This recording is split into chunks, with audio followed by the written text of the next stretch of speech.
Welcome to the Traveling Professors. I'm Professor Bob. And I'm Professor Sheri. And together we are the Traveling Professors. Welcome to show number 97. Today Sheri and I are going to take you through the rest of Delphi. I'm going to concentrate on the background to the wonderful Temple of Apollo, as well as some really interesting information on the possibilities of just how the Delphi Oracle worked. And then we'll go up to the amphitheater, talk about the gymnasium a little bit, and then go down and finish up in the museum. And then after the museum, we'll head back to Athens. I want to start with, of course, our picture of Delphi complete, and we're going to go up here to the Temple of Apollo. And last week I had alluded to that this thing sits over two fault lines. And then here's the map. So you see one fault line coming in from the left-hand corner, coming down underneath where the temple is located, and then another fault line coming from the other side, coming down and intersecting at the same location underneath the temple. Because right above it is where the Delphi Oracle would have been seated. One of the things you want to keep in mind is that fault lines produce all sorts of gases. These different types of gases have different effects. Now, using the aerial photography, we would have one of those coming in right across here, and then the other one would have come in here and intersected in this spot right here, which was known as the second cella. In the final temple construction, in the front, you had a section dedicated to Poseidon, and then the back section, the second cella, is where you had the golden statue of Apollo. You had the tripod where the Pythia, or the oracle, sat. You also had the Umphala. And it's known as sitting in the prophetic chasm, so it is down under. You may be able to access it from this area right in here, rather than just standing over. Legend has it was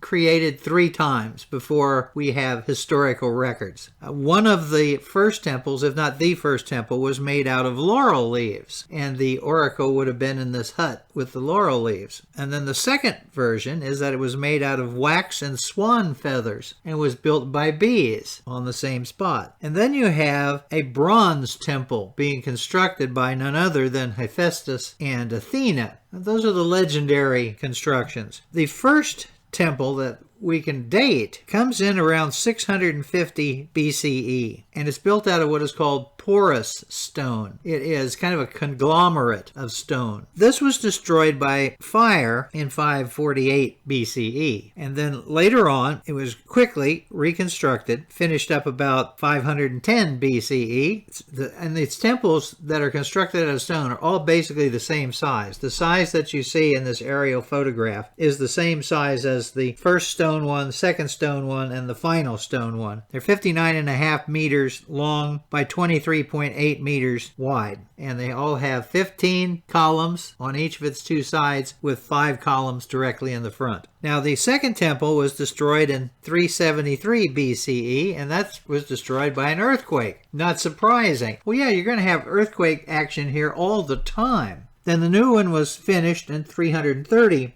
BCE with the same dimensions. They did a little bit different with it. It was porous stone, but they coated the columns with stucco. Then they also, for the rest of the building, other than the columns, it was a black stone. So let's head up and look at the temple here. This is a view off from where we were the last time when we were looking at the chariot. So here is the steps coming up. You see the column temples. As we're getting closer, here's what the steps look like. Although it looks like you could roll completely off, you'd really have to work at rolling down this and going off the cliff. So here we are in the main entrance, how you would come in. Now you can come in here for any reason. You have to remember that the Delphi Oracle is only functioning a couple of days a month at most, and in some cases 1 day a month, 9 months out of the year. So the temple is open all year long, so we have people coming to the Temple of Apollo for other reasons. So you may only have one line on certain days for the people going with the prophecy, and other days it's just left wide open. Here's a nice view of the slab stone leading up. Here's a view of it off to the side. So it's very nice. You see these stacked. I know a lot of people, and we heard it in our group. I thought these columns were all one piece. No, they're pieces. They're laid one on top of the other. And so here's a nice view of all of the columns in the picture. And here's looking at the foundational area. So you have the stylobate, you've got another level, you have all these different levels. So you have quite a bit of elevation. We were on the other side the last time. So here we we are walking. We're about halfway to the end in this picture. And you can see, depending on what time of the day, how glorious you could get pictures. And then I'm at the end. This is as far as you could go. And there's directly behind it, and then turning to look down, you can see the valley and the rest of the old sacred way as we were going along. So let's get a little closer. You cannot, at this point, climb onto this temple and wander around. And the area where the oracle would have been just completely closed off. So you have the front area, the front cella. There would have been a little building in the middle. In the back, you would have this back cella. And down in this area is where the prophecy stuff would have taken place. Probably down on another level, since they call it a sacred chasm. Now, a lot of what we know about the oracle is the result of Plutarch, one of the great Roman writers, who is actually a priest here. And he's a priest here at a very interesting moment, because there is an earthquake that takes place during his time period, and he reports on how the prophecy changed after the earthquake. The story goes, here's our friend, the Delphi oracle. There are two accounts of how she answered questions. One of them was, you asked a question, or it was asked by the priests. Sometimes you could submit it. Well, the answer would come, the first one is known as the semi-conscious state. She remained seated and answered the questions in a smooth but strangely altered voice. The second one, she would inhale these fumes, which you can see coming up from the floor in this artist's rendition. She would take a couple of deep breaths of this and then go into a delirium, have wild movements, groaning, literally like having seizures. Now, this is sometimes deadly. Sometimes the oracle dies after a result of this, and what she says in number 2 is almost completely gibberish that has to be interpreted by the priests around. Sometimes it's just very simple. For example, when she was doing all of her prophecy during the period when they were having colonizing and people were coming and asking, where should I start my new city? You have this gentleman who is going to found the city of Byzantium, which becomes Constantinople. So he comes in and she asks, what is your question? And by the way, if you do get to come in here, there is a sign over the door that says know thyself, because you don't want to waste your opportunity for your question. So anyway, he asked, how will I know I'm in the right spot for my town? And her answer is, look to the city of the blind and build across from it. Well, everybody's like, well, what does that mean? So he's going up the Dardanelles Straits, the Bosporus. He comes to Chalcedon. Now, Chalcedon is across the Bosporus on the Asian side. And directly across it, on the other side, is this magnificent Golden Horn area with an acropolis, which is where he thought these people were blind. Why didn't they build it here? Now, remember, she's in her 50s. So if she dies, they have other priestesses that they would bring in. Fortunately, you're not doing this a lot. Let me get back to what I was talking about with fault lines. We know that she inhaled some sort of fumes. We also know that all the accounts talk about the fragrance in the room and how it had this perfume-like otherworldly smell. In addition, when she did speak, she didn't speak as a regular person. When she spoke non-gibberish, it was in a completely different voice, like an otherworldly voice. Well, it's interesting to note that, as I mentioned before, this hole in the floor produces some sort of hydrocarbon gas, which you'll find all the time in fault lines. A gentleman did a study and found that if you inhaled certain hydrocarbons, and there are people who like to get high, called huffing, they use different chemicals and they have different reactions. If you inhale ethylene, not only does ethylene smell like roses or flowers, but it changes your vocal cords and it gives you this otherworldly sound. So in this article, he talks about how this is probably what is happening. The oracle is inhaling these ethylene fumes from these fault lines. Now this goes in with our friend Plutarch, because after the earthquake, he noted that the smell disappeared. There was no longer a fragrance. The fragrance had to be added by burning incense. In addition, the oracle did not sound the same. So it's interesting evidence about what exactly was taking place. Well, here's a chart of where we're headed to next. And we're going to walk by the Temple of Apollo, and then we're going up. So we'll go up one level and then do a little zigzagging till we get to the amphitheater. And then after we leave the amphitheater, we'll go up on top and get some more pictures. But at that time, we run out of time. We have to now go down and meet back up with our tour group. So we didn't get to see the stadium that's up above. So as we're on the next level, here we are looking back at the Temple of Apollo. And there's a couple of things about this. The Temple of Apollo was officially closed.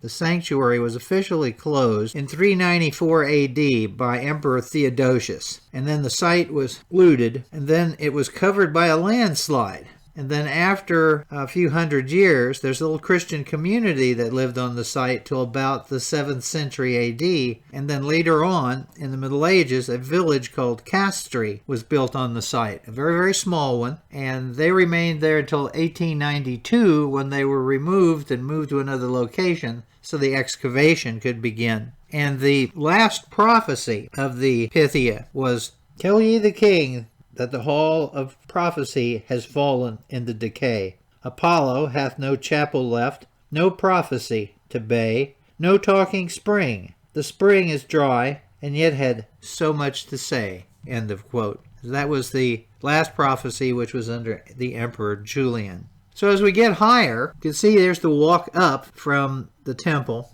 getting ready to make our zigzag. Now, we were the only people from our tour group to do this, and there were lots of other groups that were there as well. And we get to one corner, and you can see the edge of the wall as it continues to go up, and there is a set of steps. We will not be using the steps to go up. We will use them to come back down because there is a shortcut to the museum. So here's a view looking up the hill towards the amphitheater. And again, we continue zigzagging around. We come to one spot where one of the springs was located, because there is a spring, and this flowed underneath the Temple of Apollo in the chamber where the prophecy took place. So here is that area where the water would have come out of, and you can see they had quite a holding area there. So we go up the steps a little higher, and now we have a good location to take pictures of Sheri with the Temple of Apollo in the background, because this was one of the things that was really on her bucket list. So we continue working our way up. I'm watching my keeping an eye on my watch. We had a group of people. They took a picture of us here so that the two of us were in the scene, seeing the Temple of Apollo. And then we did a selfie, and I'm just terrible at selfies at that time. We're finally in the amphitheater area. Now, the amphitheater was built of stone in 300 BCE, replacing a wooden theater. And there's 35 rows of seating divided into 6 wedges of seats. It has a capacity of 5,000 people. Here's each of the wedges.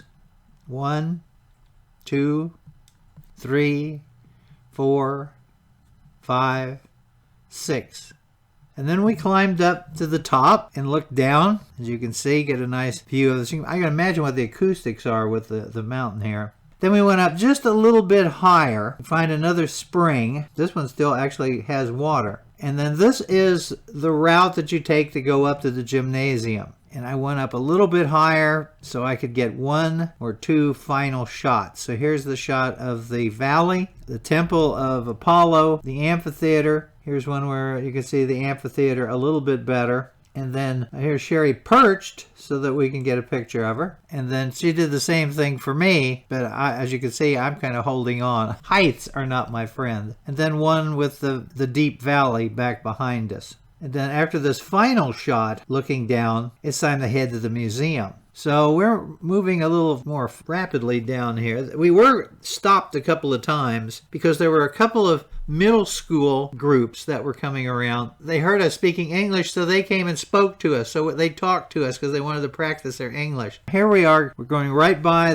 the temple again, but we didn't go down that way. We took the shortcut down the steps and went by some of the areas where you can see the drainage that was put in by the ancients. Then we finally get down on the level where the museum is, and we have to go through some of the little park area with lots of pieces of stone laying everywhere. There's our group in the area kind of resting. They got something to drink or something, and Catherine saw us and said, well, great, you're right on time. So we're getting ready to go into the museum, but I took one more picture looking back to where we had come from. And I've already shown you some of the really important pieces from the museum as we were going through the site, so I'm not going to put those back in. So these are some of the other objects that were there. You see some of these earlier statues from the earliest periods of Greece, and then here we have some bronze horses and figures. And then here we have these griffins, and they would have been part of an urn for votive offerings. They have one of the shields from the area, probably provided by someone from either the Battle of Marathon or Battle of Plataea. And they have a whole section of helmets and spears and axes. Again, lots of armor is always donated to these various shrines. And then here we have two kurios, male statues. And then here we have an example where you have the face of a goddess, and then people would buy gold adornments. So you would have something to go across her head, something to go down beside them, all sorts of different objects. They'd even have,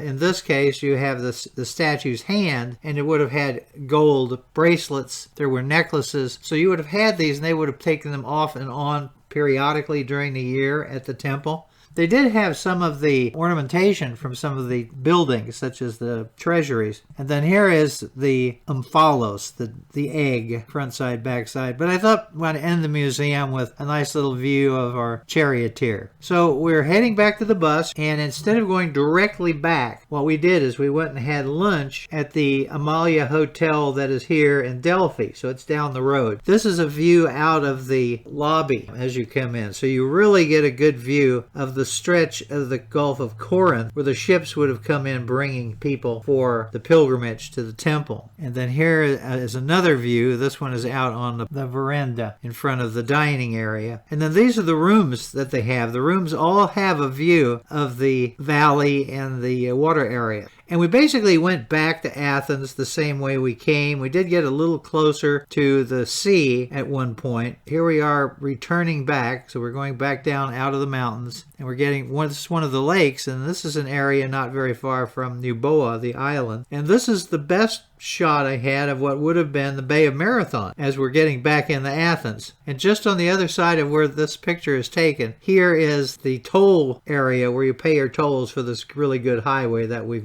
been on. So then we headed back. Of course, the trip started in front of the Amalia Hotel, so we just got off the bus and went into our hotel room. Sheri and I hope you enjoyed the tour. Please come by our YouTube channel at Bob Packett, and please subscribe and leave some comments. Thank you very much. I've been doing podcasting on history for over 15 years. I've got over 4,000 shows, and I've done CDs, which of course can be sent out as USBs. So if you would really like to get more on history for free, then come by my website, as you see here, historyaccordingtobob.com, and see what's there. So thank you very much again.